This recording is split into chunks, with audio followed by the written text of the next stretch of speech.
নমস্কাৰ ফ্ৰেণ্ডছ, চন 1987 এক ভয়াবহ বনজুয়ে চীনৰ 18 মিলিয়ন একৰ্ছ বনাঞ্চল ধ্বংস কৰি পেলায়। এই জুই জ্বলি থাকে প্ৰায় একমাহ ধৰি। এই জুই অকল চীনতে নহয়, বিয়পি পৰিছিল ছোভিয়েট ইউনিয়নলৈও। এনেকুৱা এক ভয়াবহ অগ্নিকাণ্ডৰ ফলত চীনৰ 50,000 মানুহে গৃহহীন হৈ পৰিছিল আৰু লগতে 211জন মানুহে নিজৰ প্ৰাণ ত্যাগ দিব লগা হৈছিলে, যাৰ ফলত এই ভয়াবহ বনজুইৰ নাম দিয়া হৈছিলে চাইনাছ ব্লেক ড্ৰেগন ৱাইল্ডফায়াৰ। আমি এমাজন, অষ্ট্ৰেলিয়া, কেলিফৰ্ণিয়া আদিৰ জংঘলত সংঘটিত হোৱা বনজুইৰ কথাটো শুনিয়ে থাকোঁ। কিন্তু গুৰুত্বপূৰ্ণ কথাটো হ'ল, এই বনজুইৰ সৃষ্টিনো কেনেদৰে হয়, মিলিয়ন একৰ্ছত লগা বনজুই নিয়ন্ত্ৰণনো কেনেদৰে কৰে, এই আটাই বিষয়ে আজিৰ ভিডিঅ'টিত আমি আলোচনা কৰিম। কিন্তু ভিডিঅ'টি আৰম্ভ কৰাৰ আগতে আপোনালোকে যদি মোৰ চেনেলটি ছাবস্ক্ৰাইব কৰা নাই, ছাবস্ক্ৰাইব কৰি ল'ব আৰু বেল আইকনত প্ৰেছ কৰি অল কৰি দিব। अमेरिका के अलास्का में भयंकर जंगल की आग। जो इलाके अब तक अग्निकांड से महफूज रहे हैं, उन इलाकों में भयंकर आग लगी है। 65,000 एकड़ के क्षेत्र में फैल गई। आग की वजह से अमेरिका के सबसे व्यस्त हाईवेज में से एक। প্ৰথমতে আমি জানি লওঁ জুই আচলতে কেনেদৰে জ্বলে। যিকোনো ঠাইতে জুই জ্বলিবলৈ তিনিটা বস্তুৰ প্ৰয়োজন: ফিউল, অক্সিজেন আৰু হিট। ইয়াক ফায়াৰ ট্ৰায়েংগল বুলি জনা যায়। যদি কোনো ইন্ধনক অক্সিজেন মজুত থকাৰ সময়ত নিৰ্দিষ্ট পৰিমাণৰ তাপ দিয়া যায়, তেতিয়া সেই ইন্ধনত জুই জ্বলিবলৈ আৰম্ভ কৰে। এতিয়া কথাটো হ'ল, বনাঞ্চলত জুই জ্বলিবলৈ প্ৰয়োজনীয় তিনিটা বস্তু অৰ্থাৎ ফিউল, অক্সিজেন আৰু হিট আছে নে নাই।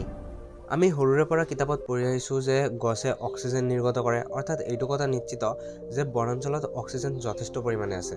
যদি ইন্ধনৰ কথা ক'বলৈ যাওঁ, তেতিয়াহ'লে বনাঞ্চলত সকলো সময়তে শুকান গছৰ ডাল, পাত, ঘাঁহ, বন আদি ফিউল হিচাপে মজুত হৈ থাকে। বাকী থাকিল হিট।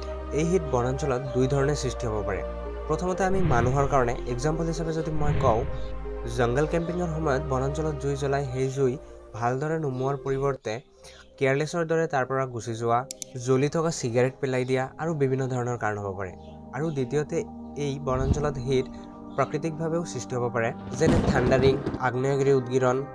আনকি যদি সূৰ্যৰ পোহৰ শুকান ঘাঁহ বনত বেছি সময় ধৰি পৰি থাকে, তেতিয়াও ইমান তাপ সৃষ্টি হয় যিটো জুইৰ কাৰণ হ'ব পাৰে। বনাঞ্চলত জ্বলি উঠা এই জুই কিমান ভয়াবহ হ'ব আৰু কিমান দূৰলৈকে বিয়পি পৰিব, এইটো ডিপেণ্ড কৰে সেই ঠাইৰ বতৰ আৰু বতাহৰ চাপৰ ওপৰত। যদি সেই ঠাইৰ বতৰ শুকান আৰু গৰম হয়, তেতিয়াহ'লে সেই বনাঞ্চলত ঘাঁহ বন, গছৰ ডালপাত আদিও শুকান হ'ব আৰু যিটো জুই এবজৰ্ব কৰোঁতে বেছি সহায়ক হ'ব আৰু ভয়াবহভাৱে জুই জ্বলি উঠিব। আৰু যদি সেই ঠাইৰ বতাহৰ চাপ বেছি থাকে, তেতিয়াহ'লে সেই জুই বহু দূৰলৈকে বিয়পি পৰাৰ চান্সেছ বেছি থাকে।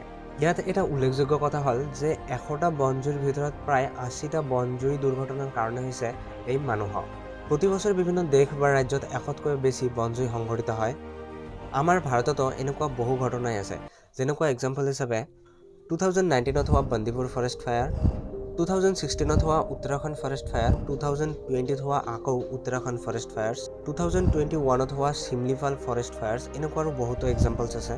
কিন্তু 1987ত হোৱা চাইনাছ ব্লেক ড্ৰেগন ৱাইল্ড ফায়াৰ্ছ আছিল লাৰ্জেষ্ট ৱাইল্ড ফায়াৰৰ ভিতৰত অন্যতম এটা ৱাইল্ড ফায়াৰ।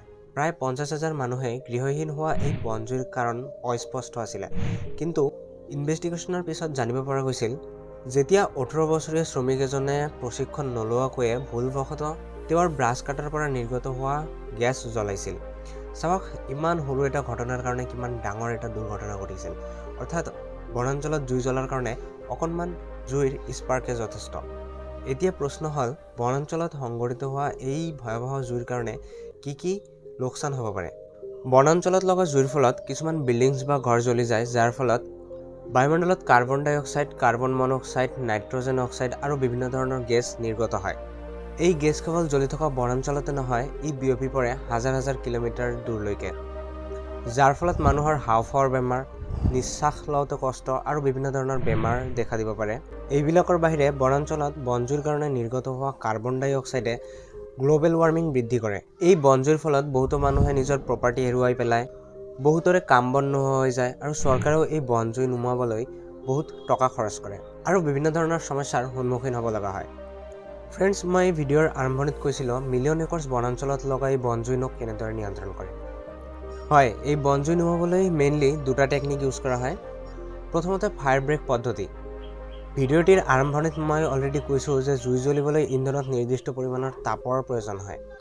আৰু এই ফায়াৰ ব্ৰেক পদ্ধতিৰ জৰিয়তে বনাঞ্চলৰ যিখিনি ঠাইত জুই লগা নাই সেইখিনি ঠাইৰ যিমানখিনি ইন্ধন আছে সেই ইন্ধনখিনি চাফা কৰি দিয়া হয় আৰু ইন্ধন নোহোৱাৰ ফলত এই জুইখিনি অটোমেটিক্যালি বন্ধ হৈ যায় আৰু সেকেন্ড পদ্ধতিটো হৈছে এয়াৰ ড্ৰপ পদ্ধতি এই পদ্ধতিৰে আকাশৰ পৰা হেলিকপ্টাৰেৰে পানী আৰু জুই নুমুৱা বহুতো কেমিকেল ব্যৱহাৰ কৰি এই জুই নুমুৱাৰ চেষ্টা কৰা হয় ফ্ৰেণ্ডছ মোৰ ফালৰ পৰা আপোনালোকক এটা সৰু মেছেজ দিব বিচাৰিছোঁ যেহেতু এইটো নিউ ইয়াৰৰ প্ৰথমটো মাহ সকলোৱে বিভিন্ন ঠাইত গৈ পিকনিক খাব বিভিন্ন পাহাৰত যাব বিভিন্ন ভাল ভাল ঠাইত গৈ পিকনিক খাব হয়নে নাই কিন্তু আপোনালোকে সদায় মন ৰাখিব পিকনিক হোৱাৰ পিছত আপুনি যদি জুই জ্বলাইছিলে সেই জুইখিনি ভালদৰে নুমুৱালে নে নাই সেই যদি নুমুৱা নাই ভালদৰে নুমুৱাই ল'ব আৰু জ্বলি থকা সিগাৰেট নেপেলাব এনেকুৱা সতৰ্কতা বজাই ৰাখি আপোনালোকে পিকনিক খাব কাৰণ প্ৰকৃতি থাকিলেহে আমি থাকিম এনেকুৱা প্ৰকৃতিৰ ওপৰত যদি হেঁচা পৰে তেতিয়াহ'লে কিন্তু আমাৰ কাৰণেও ভৱিষ্যতত প্ৰব্লেমৰ সৃষ্টি হ'ব তো আজিৰ ভিডিঅ'টিত ইমানখিনি আছিল যদি ভিডিঅ'টি ভাল লাগিছে শ্বেয়াৰ কৰিব আৰু এনেকুৱা ভিডিঅ' পাই থকাৰ কাৰণে মোৰ চেনেলটো ছাবস্ক্ৰাইব কৰিবলৈ নাপাহৰিব আজিৰ কাৰণে ইমানখিনি আছিল ধন্যবাদ